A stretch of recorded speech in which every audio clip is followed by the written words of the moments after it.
C. Joseph Vijay எனும் நான்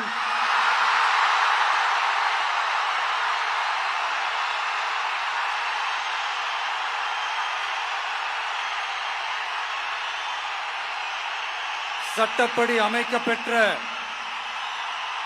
இந்திய அரசியல் அமைப்பின்பால் உண்மையான நம்பிக்கையும் மாறா பற்றும் கொண்டிருப்பேன் என்றும் இந்திய நாட்டின் ஒப்பில்லாத முழு முதல் ஆட்சியையும் ஒருமையையும் நிலைநிறுத்துவேன் என்றும்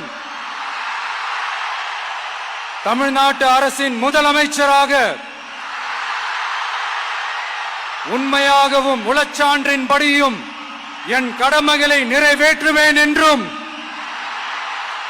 அரசியல் அமைப்பிற்கும் சட்டத்திற்கும் இணங்க அச்சமும் ஒருதலை சார்பும் இன்றி விருப்பு வெறுப்பை விலக்கி பலதரப்பட்ட மக்கள் அனைவருக்கும் நேர்மையானதை செய்வேன் என்றும் ஆண்டவன் மீது ஆணையிட்டு உறுதிமொழிகிறேன்.